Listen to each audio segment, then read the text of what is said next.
Bonsoir la famille, très heureux de vous retrouver ce soir. Nous sommes samedi 11 novembre 2017. Parlons aujourd'hui de la marche de la colère des journalistes ce mardi à Conakry pour protester contre la haute autorité de la communication et ses projets qui consistent à réduire au silence la presse privée guinéenne. Retour sur une journée mouvementée. Dans le même dossier, le Burkina Faso, au pays des hommes intègres, les journalistes du service public donnent l'exemple et remettent le ministre de la Communication à sa place. La presse guinéenne en a ras-le-bol assez des manœuvres dissuasives de la HAC, la haute autorité de la communication à la tête d'Am Martin Condé. Après la garde à vue du coordinateur du groupe Gangan et pas seulement les violences perpétrées contre les journalistes au PM3 de Matam, on en a parlé d'ailleurs la semaine dernière, plusieurs confrères ont été blessés, violentés, des matériels de travail endommagés. La presse guinéenne, au regard de toutes ces cruautés, s'est levée comme un seul homme pour lancer un message fort à l'endroit non seulement de l'instance de régulation des médias, mais aussi à l'État qui, par son mutisme, semble cautionner ces faits cités. Très tôt le matin, grand rassemblement à la Bourse du Travail. Oui, on a vu et senti dans la foulée cette rage qui animait ces journalistes pour arrêter la machine anti-presse entre griffes. Il y avait de passage la section masque parée contre un éventuel jet de gaz lacrymogène et surtout la représentante des Amazones de la presse, désolé, mais vous ne verrez que son pied. Pardon, si toi tu l'as reconnu, chut, tu gardes ça pour toi, please. Quoique Martine Condé, on s'est rendu compte finalement qu'elle n'est pas aussi détestable que ça. Non mais j'avoue une chose, moi j'ai envie d'épouser Martine Condé. Ouais. Du ministère de la Communication, tous ont convergé vers le siège de la HAC en scandant ceci.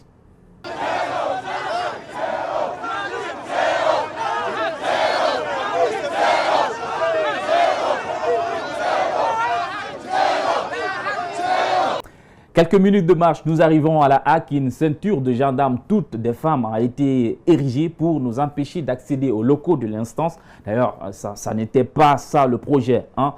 C'était quand même assez malin de commettre ces femmes pour la sécurisation des lieux.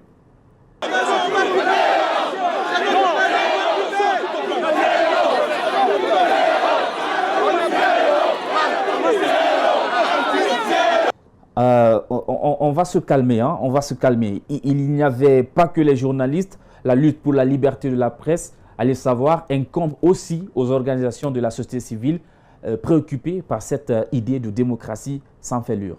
La pièce de la monnaie devrait être la contribution, l'augmentation de la subvention de la presse, la construction d'une maison de presse et non le musellement de la presse. Et alors, pour le dire encore, que moi, au nom de la société civile, nous ne sommes pas prêts à renégocier la liberté de presse. C'est un acquis et on ne peut qu'acquérir d'autres surfaces, mais on ne perdra pas un millimètre. Oui, des auditeurs sont aussi venus marquer leur solidarité. Bonjour. Bonjour. Quel est votre nom, s'il vous plaît? Bon, moi, je me nomme Barry Alsen, mais on m'appelle sur les antennes l'homme de la vérité. Ah, ok. L'homme de la vérité, donc c'est vous. Qu'est-ce qui vous amène? Pourquoi êtes-vous là, hein? Bon, je suis là tout juste parce que je vis pour soutenir mes frères journalistes. Parce qu'aujourd'hui, on ne peut pas vivre sans la liberté de la presse. On ne peut pas construire un état de droit, une démocratie sans la liberté de la presse. Est-ce que vous comprenez? Ouais, je vous comprends. Aujourd'hui, moi, l'information, depuis que ça fait la dernière semaine là, c'est comme si je suis à l'hôpital. Vraiment? C'est comme si je suis malade. Moi, dès 6 heures, je me lève. Est-ce que vous comprenez? Soit je suis un auditeur en tant que téléspectateur encore des médias. Je ne peux pas vivre actuellement dans ce monde-là sans l'information. Vous comprenez? C'est pour ça que je suis là, c'est pour soutenir les journalistes en tant qu'auditeur. En tant qu'auditeur. C'est pour cela que je suis là ce matin. Oh, ça fait chaud au cœur. Merci, l'homme de la vérité. Okay. Merci. Je vous en prie. Cette tentative de musellement de la presse, cette réalité est tout autre ailleurs. Heureusement, au Burkina Faso, les journalistes du service public de surcroît ont dit non à l'émission du ministre de la Communication dans les affaires de la rédaction de la RTB. Suivez plutôt la note qui a été lue à cet effet à la télévision burkinabé.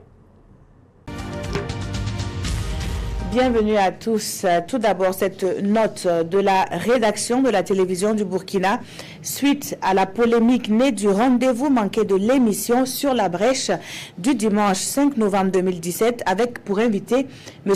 Tahirou Barry, ministre démissionnaire de la rédaction ministre démissionnaire, la rédaction de la télévision du Burkina apporte cet éclairage au moment où l'animateur Jérémy Sié Koulibaly réglait les derniers détails de l'émission sous la coordination du rédacteur en chef Jean-Emmanuel Ouedraogo. Il a été interpellé par le directeur de la télévision, M. Yacouba Bonkungu, pour lui signifier l'impossibilité de recevoir son invité. À l'issue d'une rencontre tenue aujourd'hui entre les journalistes de la rédaction et la hiérarchie, le directeur de la télévision, M. Yacouba Bonkungu, a avoué avoir reçu des injonctions du ministre de la Communication, M. Rémi Fulgence Dandjinou, de ne pas recevoir M. Tahirou Barry pour les raisons suivantes. La prise de fonction du nouveau ministre de la Culture, des Arts et du Tourisme prévue pour le lendemain de l'émission, l'interview que le président du FASO devait accorder à TV5, la situation nationale. Tout cela s'est déroulé à l'insu de la directrice générale de la RTB, Mme Danielle Bougaïré. Par conséquent, la rédaction condamne avec la dernière énergie cette immixtion inacceptable qui porte atteinte à la liberté d'informer, au principe du service public qui garantit aux citoyens l'accès équitable aux médias publics et expose les journalistes à la vindicte populaire en dépit des saccages que les locaux de la RTB ont subis en octobre 2014. Les journalistes de la télévision prennent l'opinion publique à témoin et invitent les autorités politiques au respect strict de la liberté de presse et du principe de service public, comme cela est inscrit dans les statuts de la RTB. C'est une note signée de la rédaction de la télévision du Burkina. Bonsoir, M. Rémi Fulgence Dandjinou. Vous avez suivi cette note à la télé, j'imagine. Comment réagissez-vous à cela? Ce que je dis, c'est que j'ai suivi le journal, j'ai écouté la déclaration de la rédaction. Je prends acte que nous avons une rédaction au niveau de la télévision nationale qui est très engagée pour la défense de la liberté de la presse, pour la liberté d'accès des uns et des autres aux médias. Et voilà tout ce que je dis là-dessus. Il y a eu quand même un effet boomerang, M. Dandjinou. Vous qui êtes, comment on dit, distributeur des cartons rouges, vous en avez écopé. Décidément, vous n'êtes pas incorrigible, comme on pouvait l'imaginer. Ça vous a surpris, on dirait. Vous savez, sur cette question, moi je suis quelqu'un d'extrêmement... il y en a qui disent que j'ai lu que j'étais suffisant, je faisais un peu le malin et tout ça. Mais j'ai mon vécu que j'assume. Je suis quelqu'un d'assez simple dans ma façon d'être.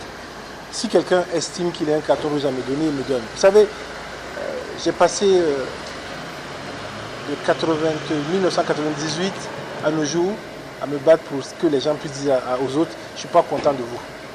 Et je suis content que les gens disent, je ne suis pas content de vous. C'est pour ça que moi je me suis engagé, ce n'est pas pour autre chose. Alors, vous êtes, oui ou non, le responsable de ce dont on vous reproche, monsieur le ministre? Les textes qui régissent la presse depuis le CNT, je ne suis pas directeur de publication des médias.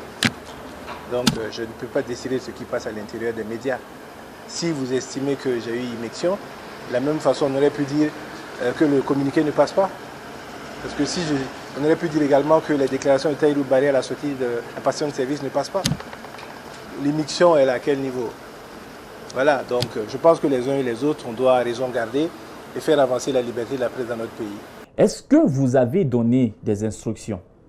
Est-ce que je peux donner des instructions? Ça n'est pas une réponse, c'est une question ça, M. Dandjinou. Non, je vous pose la question, est-ce que je peux donner des instructions? Mais c'est moi qui suis journaliste quand même. Je ne suis pas directeur de publication, c'est un EPE. Vous savez que même c'est le conseil d'administration qui décide. Ok, on a compris. Et les autres télévisions nationales du continent notamment, vous avez de la matière. Venez prendre des cours, vous en avez besoin. La deuxième édition de la CENACIP a pris fin cette semaine. Quelles leçons en tirer? C'est la question qu'on a posée à quelques citoyens. Voici votre séquence, le coin des vrais gens.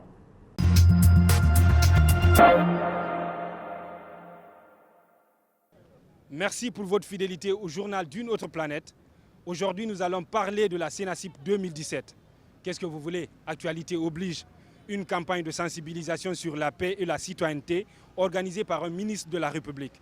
Mais à l'incompréhension générale, lors de la cérémonie de clôture de ces activités, tous les membres du gouvernement ont brillé par leur absence.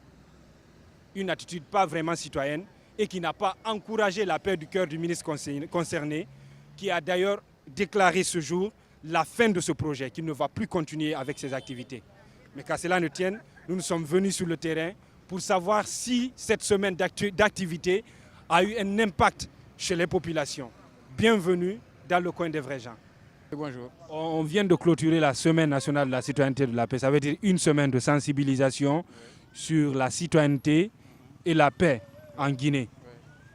Vous avez eu vent de cette activité? Bon, en fait, j'ai ressenti quelques améliorations. Là, on ne va pas vous rater. Tout à l'heure, vous aviez peur de passer à l'autre journal parce que vous dites, mais là, vous êtes... Même à l'instant, il y a mon cœur qui bat à 100 à l'heure là, parce que ce n'est pas une habitude, vous voyez, non? Oui. Mais mettez-vous à l'aise, mettez-vous à l'aise. Vous allez expliquer, en fait, vous donnez votre opinion par rapport à la citoyenneté. Est-ce qu'une semaine peut suffire pour changer la mentalité des gens dans ce pays, ou est-ce qu'il faut adopter d'autres stratégies pour que ça aille? Bon, à mon avis, une semaine, c'est trop petit. Il va en falloir plus. Environ une année peut-être, parce que la tête de Guinée, là, bon, à mon avis, c'est trop dur, quoi. La tête est dure. Voilà, la tête est très dure. Et la population ne peut pas s'habituer dans une semaine au truc que l'État a placé, vous voyez, non? Et si, peut-être s'ils arrivent à augmenter pendant une année, ils continuent de faire leurs activités, les trucs qu'ils font là, il se peut qu'on va s'habituer petit à petit, quoi, mais une semaine c'est très petit. Vous personnellement, vous posez souvent des actes citoyens, ouais, ou à vrai dire vous faites comme tout le monde? Bon, à vrai dire je fais comme tout le monde, hein, pour ne pas... C'est pas parce que je passe à la télé que je vais essayer de mentir. Je fais comme tout le monde. Je fais comme tout le monde. Consciencieusement, je sais que je fais certains trucs que je sais que bon, ce ne sont pas des actes qu'un citoyen devrait faire. Vous voyez, non? Mais je suis obligé, quoi, parce que à moi seul, quand j'essaie de montrer un bon exemple du bon citoyen, j'arriverai pas, quoi. J'arriverai pas, peut-être. Oh, c'est dur, hein? Comme les circulations, il doit arranger les travaux, n'importe comment. Il doit arranger les travaux? Oui, oui. Quels travaux? Surtout le goudron là, il y a l'embouteillage. Les routes? Les routes comme ça, il y a l'embouteillage, tout.